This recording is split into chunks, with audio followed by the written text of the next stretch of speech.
Amados, nós comentaremos nesta oportunidade sobre judaísmo e modismo na igreja brasileira.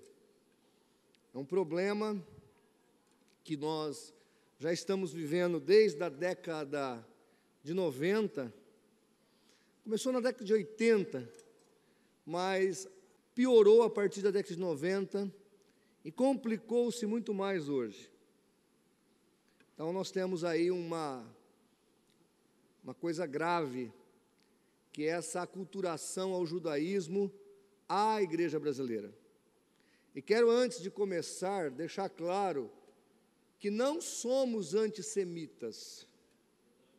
Nós amamos Israel. Nós oramos por Israel. Nós entendemos que Deus ainda tem um propósito para a nação de Israel. Então, deixar isso bem claro. Agora, daí, judaizar a igreja é um outro problema que nós temos que enfrentar para podermos não cairmos no engodo que outrora alguns já caíram e outros estão caindo. Muito bem, eu começo lendo aqui, Gálatas 2:13. E os outros judeus também dissimularam com ele, de modo que até Barnabé se deixou levar pela sua dissimulação. Então, aqui nós estamos no início da igreja, e não sei se vocês sabem, mas não foi Mateus o primeiro livro do Novo Testamento. Uma das possibilidades é 1 Tessalonicenses ou Gálatas, uma das primeiras cartas, por volta do ano 55, 60. Há algumas possibilidades, ou Gálatas ou 1 Tessalonicenses. Mas essa legalização que vem sobre a igreja, que é colocada discretamente no meio da graça, ela é dissimulada, ela vem disfarçada, ela vem coroada de piedade. E a palavra de Deus vai nos orientar para que nós não caiamos nisso. Inclusive, recomendo que os irmãos leiam a Epístola de Gálatas. Aí nós temos alguns costumes judaicos dentro do contexto evangélico. E isso aí, tudo que você está vendo, eu peguei dentro de sites de igrejas evangélicas.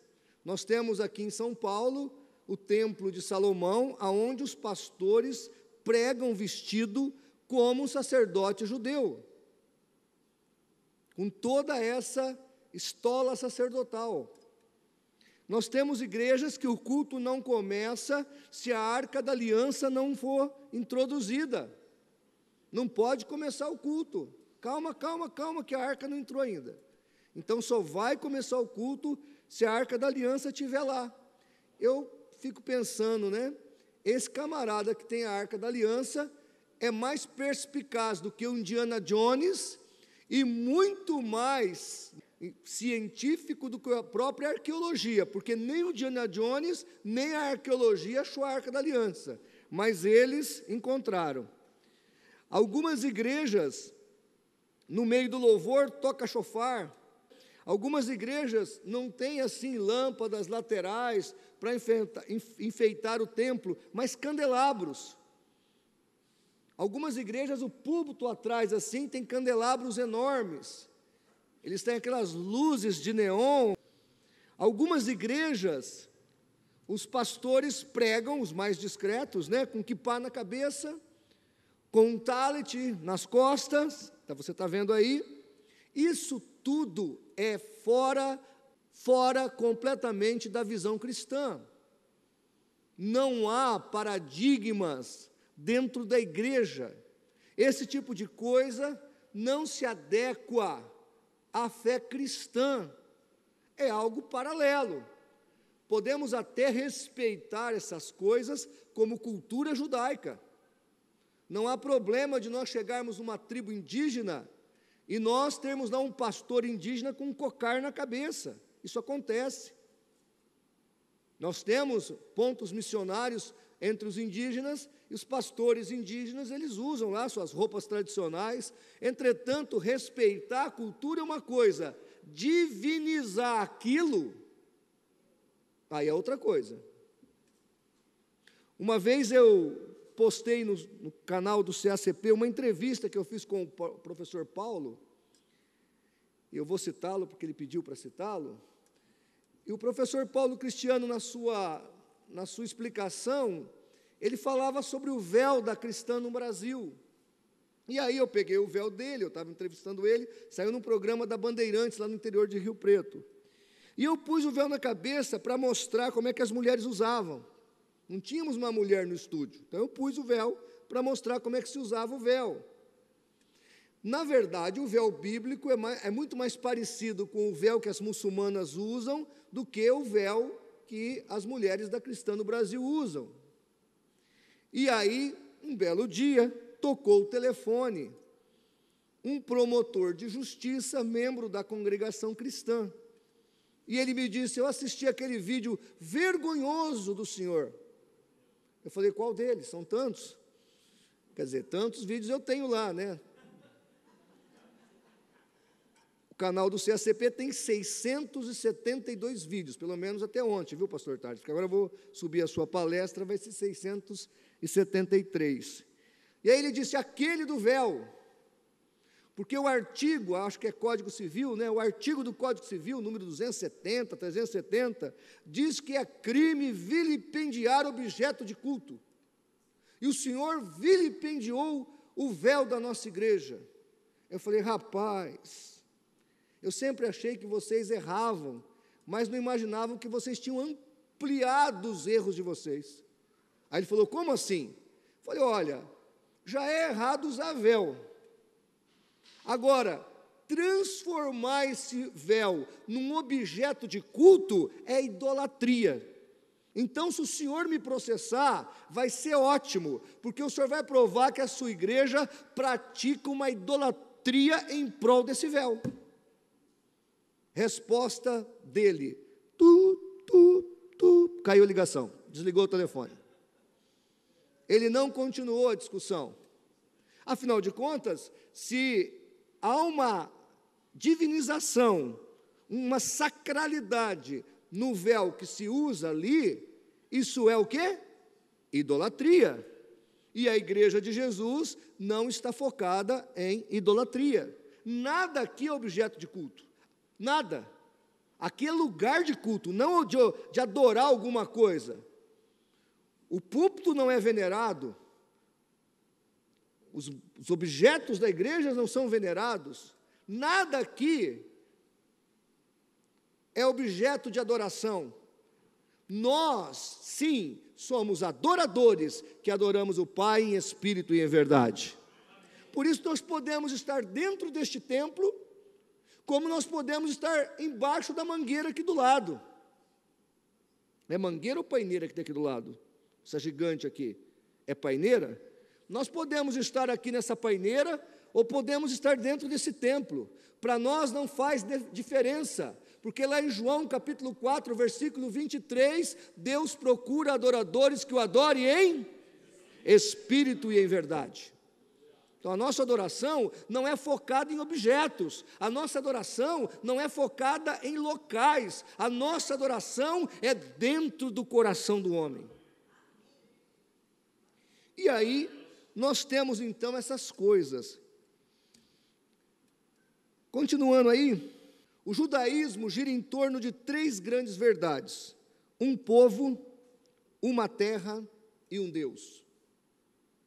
Isso é verdade para o judaísmo. Isso é real dentro do contexto judaico. Inclusive, aprendam uma coisa: quando você fala de hebreu, você está se referindo à cultura de uma sociedade, que é a cultura hebraica. Então, se eu sou hebreu, é porque eu pratico a cultura hebraica. Se eu sou judeu, isso está envolvido, o judaísmo, com a religião judaica. E israelita tem a ver com a nacionalidade. Tanto que tem israelita que não é judeu. Talvez metade ou mais do povo que mora em Israel é israelita, mas não pratica o judaísmo. Então, praticar o judaísmo é uma coisa, né? Ser hebreu tem a ver com o judaísmo também, mas não tem a ver com nacionalidade, com ser israelita, principalmente no contexto de hoje. Mas a questão é, e a igreja?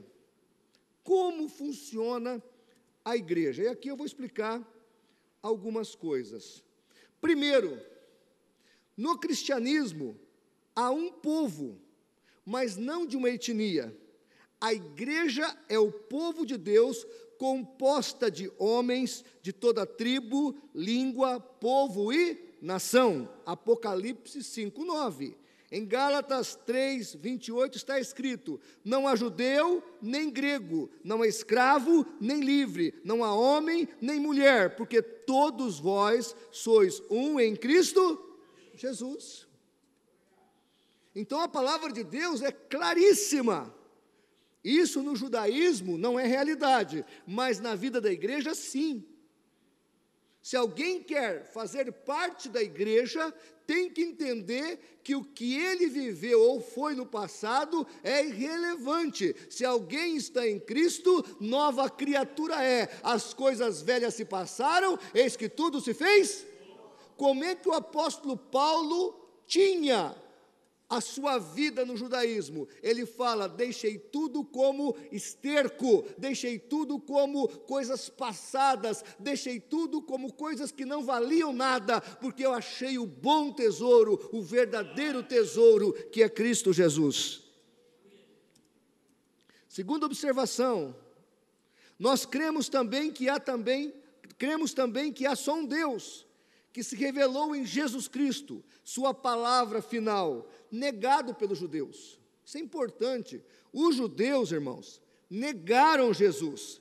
Lá em Hebreus capítulo 1 fala que Jesus revelou, que Jesus é a revelação de Deus. Mas em João 1 fala que só os que receberam se tornaram filhos de Deus. Mas aqueles para quem ele veio, está no João 1,11, o negaram, os seus o negaram. Eles não aceitaram. Então é importante dizer que os judeus também são alvos da nossa evangelização. Não é porque eles são o povo da aliança, foram o povo da aliança, que eles não precisam de graça. Ao contrário, a graça foi manifestada primeiro a eles, e eles a rejeitaram. Está escrito em João 1,11. João 4,23, eu já disse, eu repito, no cristianismo não há lugares especiais.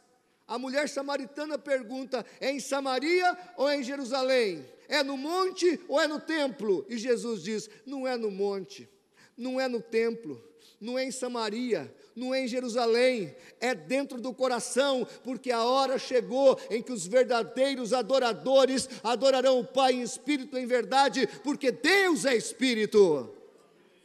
Não interessa o local, não interessa o lugar, não interessa o templo, o que interessa é o nosso coração, lavado e redimido pelo sangue de Jesus. Terceira questão, no cristianismo não há objeto de culto. Vou repetir, no cristianismo não há objeto de culto. João 20:29, disse-lhe Jesus: porque creste, bem-aventurado os que não viram e creram. Nós somos o povo da fé. Nós não precisamos de cruzes, nós não precisamos de objetos, nós não precisamos de imagem, nós não precisamos de amuletos. Nós somos o povo que vive pela fé. Nosso envolvimento não é com objeto. Aqui dentro do templo, o que tem que ser santo é você, sou eu, somos nós. Eu já vivi como pastor Tarles, no meio neopentecostal, e ali ungia tudo. A Bíblia fala em Tiago para ungir quem? Lá em Tiago, chamar o presbítero e ungir o doente. O doente. Eu fui de uma igreja que ungia tudo. Comprava um celular, passava óleo no celular. Comprava um carro, derramava óleo no carro. Meu Deus do céu. É uma oleolatria. Sabe? E o óleo que era ungido.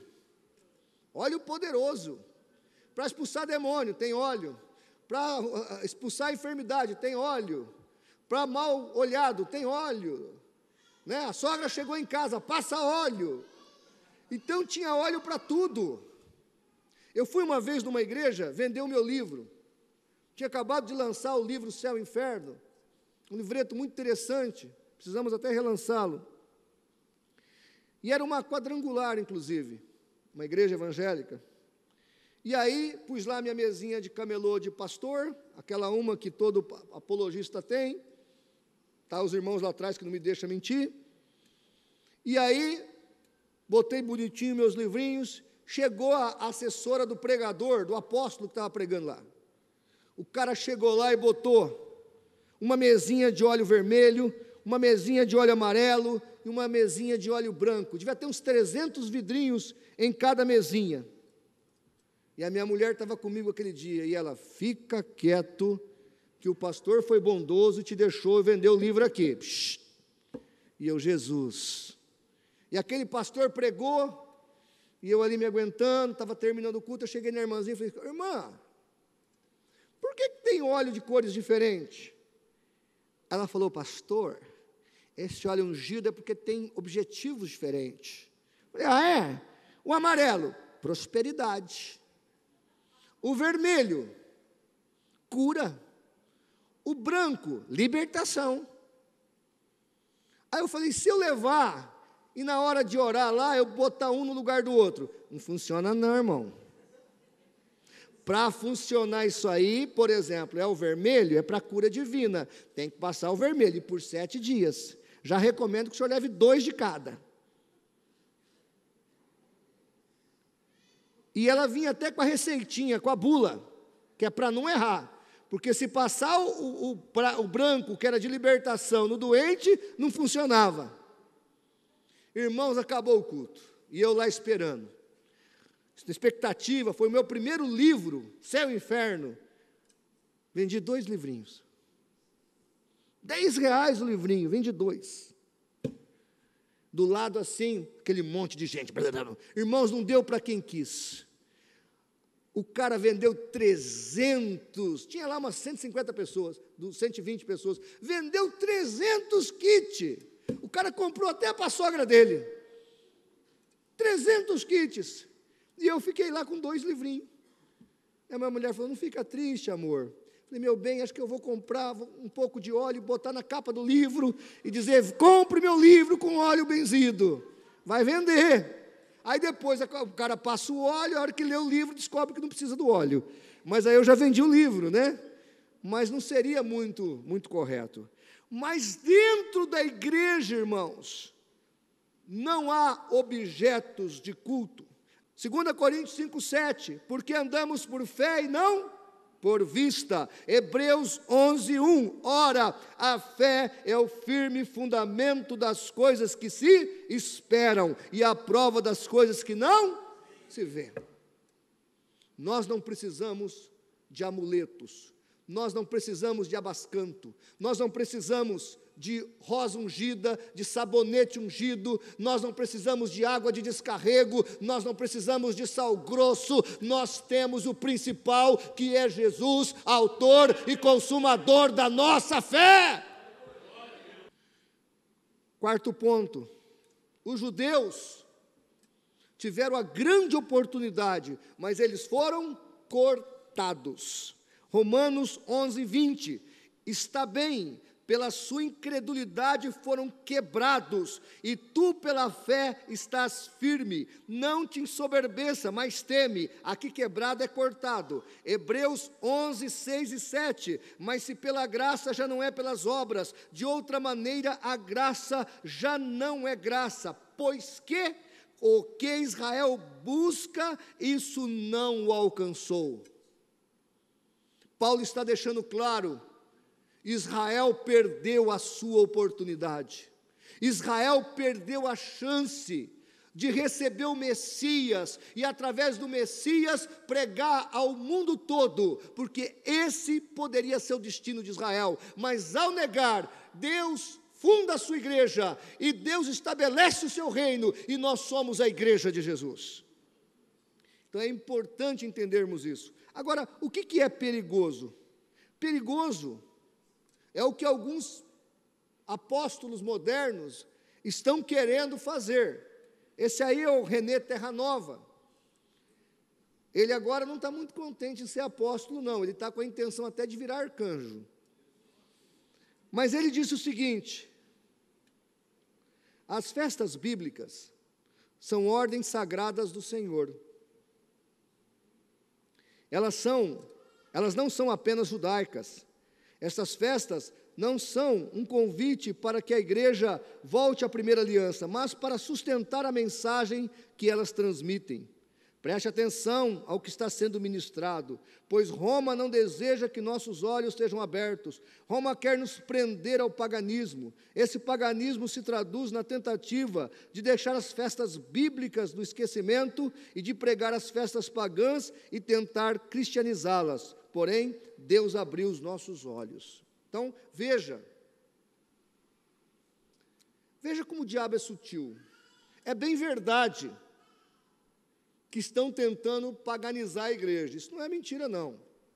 Agora, o mesmo erro de paganizar a igreja é o de judaizá-la. É o mesmo erro. É o mesmo pecado. A igreja não pode ser paganizada, mas a igreja também não pode e não deve ser judaizada. Tertuliano falou: o que tem a ver Jerusalém com a Grécia? É verdade. Tem nada a ver. Mas também é verdade que pela graça somos salvos, e não pela obra da lei. A dispensação, está lá em Hebreus 8, a dispensação judaica acabou. Nós estamos agora na dispensação da graça, e nós não vamos deixar nem a paganização chegar a nós, nem a judaização, porque nós estamos em Cristo. Então, o René Terranova aqui tenta discretamente introduzir esses engodos. Outro dia estava vendo lá na nossa igreja batista em Rio Preto, que aderiu ao movimento celular, recebeu um pastor lá do Paraná, aquele que tem cara de Papai Noel, como é que ele chama? Roberto Lai. Roberto Lai é um pastor muito carismático. Você olha para ele, dá vontade de pedir um presente para ele, porque parece o Papai Noel, carismático. E eu assisti a palestra dele. No final da palestra eu fui conversar com ele. Ele satanizou a igreja, porque nos reunir num templo é a paganização do cristianismo. Para defender o movimento celular, ele chegou ao ponto de satanizar a reunião num prédio. Nós nos reunimos num prédio, irmãos, por uma questão de pragmaticismo.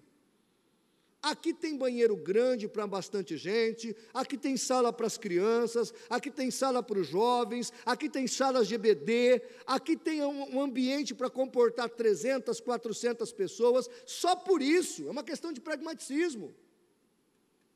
Imagine você ter que ter uma igreja, um grupo na tua casa, não pode fazer culto no lar, tudo bem, de vez em quando, mas já pensou a vida inteira um culto na tua casa? E a mulher sempre traz aquele menino que faz cocô no teto. Já pensou um negócio desse? E se a irmã falar que não quer esse negócio na tua casa, é o diabo que está usando a irmã. Então esse negócio aí é complicado, são mais modismos. Lembra, é modismos e judaísmo dentro da igreja. Tá certo? Podemos fazer culto em lares? Meu Deus! 90% das igrejas nasceram aonde? Numa casa. Esta igreja nasceu num consultório dentário do pastor Natanael, né, pastor? Era um pequeno grupo, dentro de uma garagem de um consultório dentário. A igreja pode se reunir numa casa, num consultório, em qualquer lugar, depois vai alugar um prédio, depois vai ampliar suas tendas, para melhor atender as pessoas. O que o Roberto Lai fez ali, só para defender um ponto de vista, porque quem for contra a participar de célula, está com encosto. É coisa do diabo. Está entendendo? Eu sou um pastor que não engulo essas coisas, irmãos. Não engulo. Tá? Quando vem esses modismos aí, a gente tem que ficar atento. Lembra que o pastor Tarles pregou sobre escravidão? Esse pessoal do PG, da célula, tem muito isso. O líder de célula começa a mandar na sua vida. Vai namorar com quem? Pediu autorização? Né? Viajar por quê? Eu não te autorizei. Aí começam essas novidades. E geralmente é uma pessoa desqualificada, desprovida de conhecimento teológico, aí começa a ter sonhos, ter visões, a coisa vai longe. Então a gente tem que tomar todo cuidado, e todo cuidado é pouco. Gálatas capítulo 5, versículo 4, eu vou ler só o versículo 4. Separado estais de Cristo, vós os que vos justificai pela lei, da graça decaíste. Querer trazer o judaísmo e o legalismo do judaísmo para dentro da igreja, segundo o apóstolo Paulo, é cair da graça, é desviar-se da fé. Outro texto muito interessante é Colossenses 2, do 14 ao 17. Havendo riscado o escrito de dívida que havia contra nós nas suas ordenanças, o qual nos era contrário, removeu do meio de nós, cravando na cruz. E tendo despojado os principados e potestade, os exibiu publicamente, dele triunfou na cruz. Ninguém, pois, vos julgue. E aqui, explicava muito bem o pastor Nathanael Rinaldi, aqui tem festas anuais, mensais e semanais. Ninguém vos julgue, pois, pelo comer, pelo beber, por causa dos dias de festas, lua nova ou sábados. Então nós temos feriados semanais, festas mensais e festas anuais, sazonais, que tinha dias específicos para acontecer. E todas essas coisas, Paulo está dizendo que passou. E ele diz no versículo 17, que são sombra das coisas vindouras, mas o corpo é de Cristo. Então, tudo que nós temos no Velho Testamento é tipológico, sabe? É tipológico, aquilo é um tipo. Nós somos o antítipo, ou seja, nós cremos na realidade. Cristo é a realidade. Nós não precisamos de nada daquilo. E aí nós temos uma líder, que eu escolhi falar dela hoje, mas ela passou a unção dela agora, lá na Batista da Lagoinha, para as pessoas da atual década. Viu a transferência de unção? Valnice Milhomes. E aí, o pessoal recebeu lá o negócio, né? Ela estava passando, né? E pegando a unção.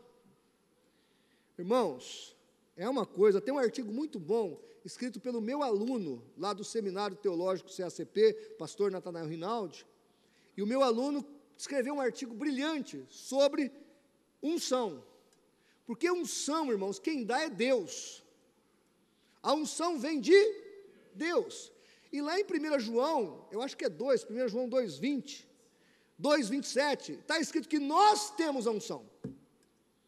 Quem que tem a unção aqui? Todos nós. Nós somos a igreja dos ungidos de Deus. Nós temos a unção de Deus. E aí a Valnice foi lá passar a unção, né? Na verdade, para mim, ela foi passar a heresia, não a unção. Diz ela no seu programa de escola bíblica, que ela tinha antigamente, a guarda do sábado deve ser observada pelos cristãos. Deus irá restaurar essa visão. Isso ela falou na década de 90. Essa mulher que foi missionária batista. Então, alguns me perguntam, por que o Brasil é o país, ou um dos países, que o adventismo mais cresce? Está aqui, ó. Você acha que o adventismo não desfruta disso tudo? De toda essa papagaiada judaizante dentro da igreja? Um movimento sectário pautado na lei?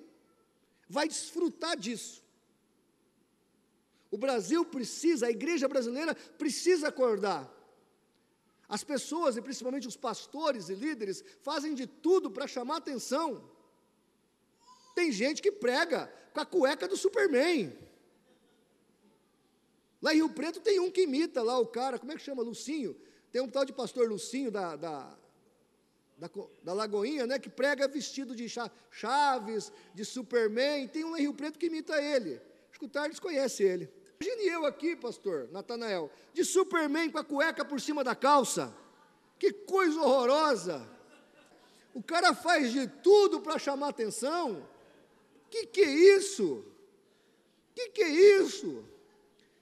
O que eu quero que os irmãos entendam, que junto com esse pacotaço veio uma, sabe, outro dia o cara entrou, está no YouTube aí, o cara entrou com a unção do fogo, e ele entrou com a churrasqueira, aí o povo assoprava, em cima da churrasqueira, obviamente, churrasqueira acesa, e você assopra uma churrasqueira, o que acontece? Falta oxigênio para o cérebro, aí o cara caía, aí o pastor falava, unção da churrasqueira, receba.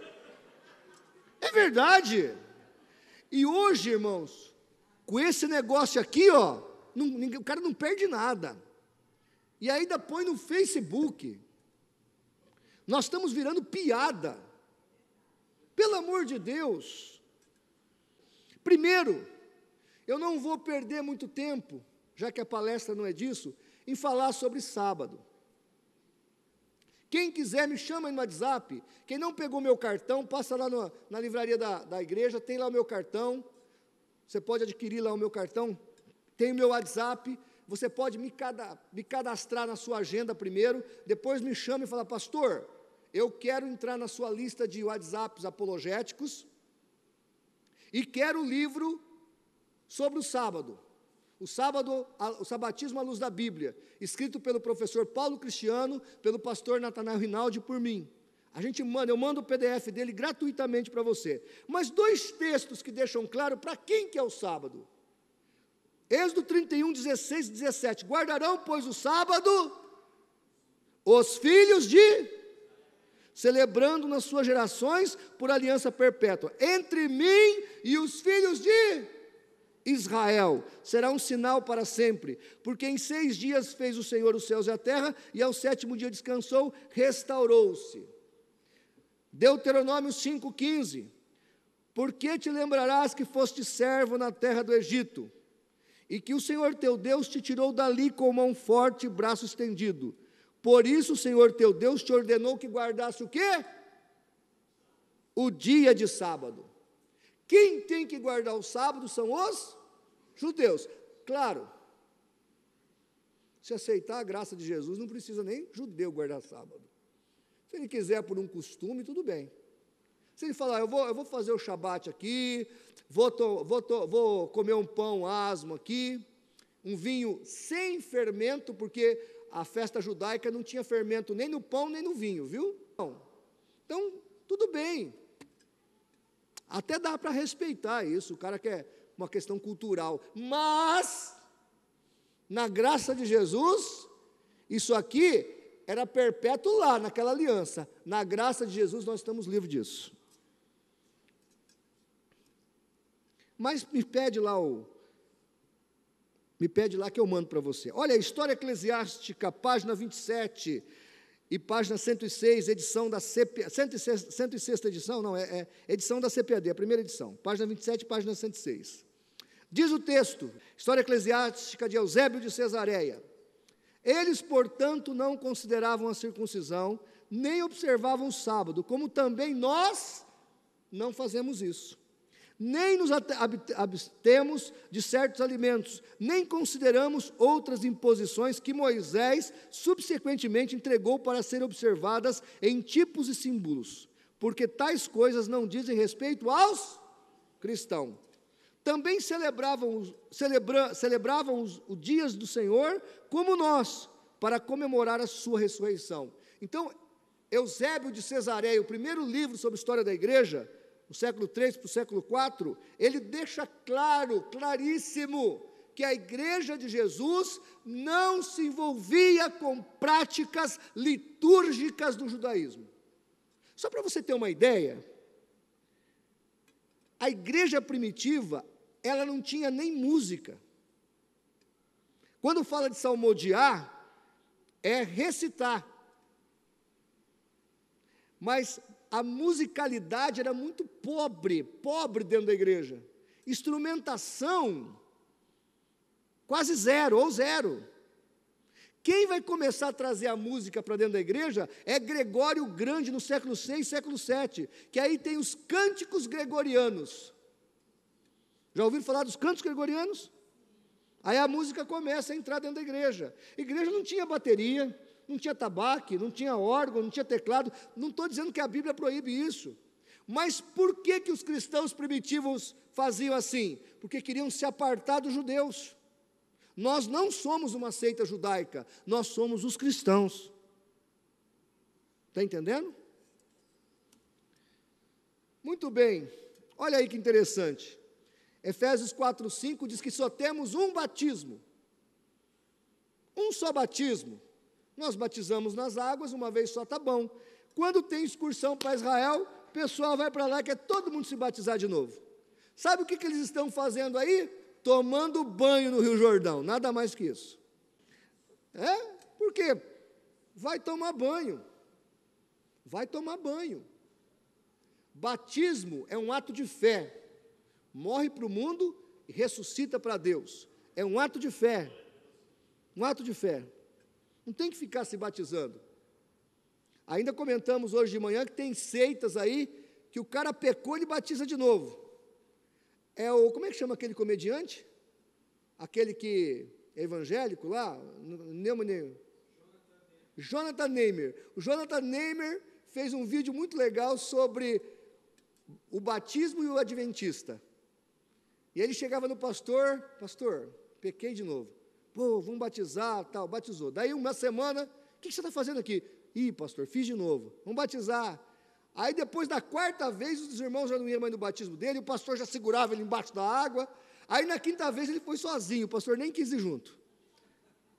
É muito legal o vídeo. Alguém assistiu? Você assistiu? Aí na quinta vez passa uma moça, era a piscina, né? As moças estão lá. Aí passa uma moça, ele olha e se joga de novo na piscina, né? Então assim, cada vez que você comete um ato de pensamento, de atitude errada, no lugar de você se arrepender, você for se batizar, meu irmão, faz igual o Vladimir, põe uma piscina na sua casa e fica dentro, né? Se é que o batismo vai te livrar de pecado, tá certo? O batismo é simbólico, você está morrendo para o mundo, ressuscitando para uma novidade de vida. E outra coisa, o pecado não é prática da nossa vida, o pecado é um acidente de percurso, e nós vivemos em novidade de vida e em santidade de vida, porque sem santidade ninguém verá a Deus, e nós vivemos a cada dia lutando com os nossos erros, com as nossas falhas, para sermos pessoas melhores, porque vamos morar no céu. Eu gosto muito de um amigo meu, um presbítero que tem em Rio Preto. Toda vez que eu encontro ele, eu pergunto, como vai fulano? E ele diz, melhorando. Aí um dia eu perguntei, por que você está sempre melhorando? Ele falou, porque eu sou crente.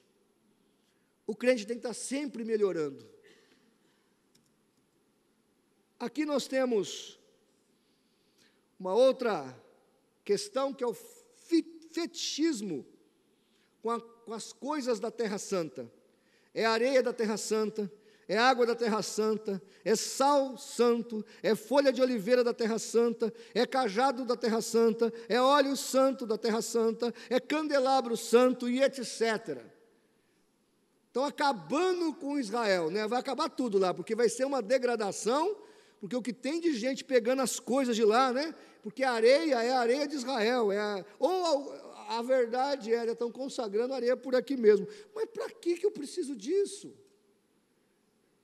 Que absurdo é esse? Uma vez a vizinha estava chegando em casa, correndo, passou perto da minha mulher que estava varrendo o quintal, e falou, e aí menina, que você está correndo? Aí passou a hora do meu banho.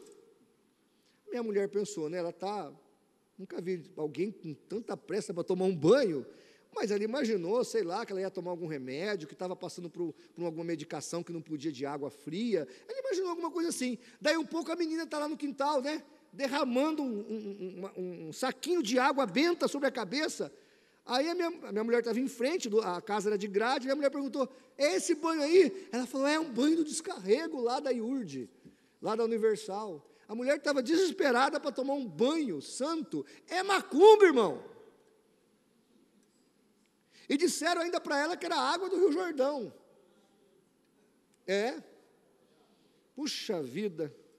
1 Coríntios 3,16, não sabeis que sois vós o santuário de Deus e que o Espírito de Deus habita em vós? Nós não temos nada com esses objetos, porque santo quem tem que ser somos nós. Mas eu quero ler 2 textos para vocês. Mas agora alcançou ele ministério tanto mais excelente, quanto é mediador do superior aliança, que está firmada em melhores promessas. Pois aquela primeira aliança tivesse sido sem defeito, nunca se teria buscado lugar para uma segunda aliança. Hebreus 8, 6 e 7. 2 Coríntios, capítulo 3, versículo 6. E ele nos fez também capazes de sermos ministros de uma nova aliança, não da letra, mas do Espírito, pois a letra mata, mas o Espírito... A palavra letra aqui é lei, é Torá. A lei mata. A lei mata. Pode ver, quem quer viver pela lei está morto. Esse povo que guarda aí esses costumes, é um povo que tem um semblante triste. É um povo que vive ali deprimido, porque não tem a liberdade de Cristo. Então, o que eu quero dizer com isso, irmãos, é que esse povo que vive preso na legalidade, é um povo sofrido, que não conheceu a graça libertadora, a felicidade de ser livre em Cristo. E eu termino dizendo o seguinte: não adianta vivermos em legalidade. Agora, como disse Paulo, não usem, Pedro falou na verdade, não use da sua liberdade para pecar, pretexto para pecar.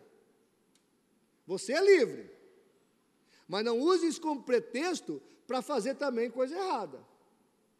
Nós não podemos viver na legalidade da lei, mas também na depravação do mundo. Nós estamos livres em Cristo. Nós podemos todas as coisas, mas não deixaremos ser dominados por nenhuma delas. Tudo me é lícito, mas eu só vou fazer o que convém, o que é bom.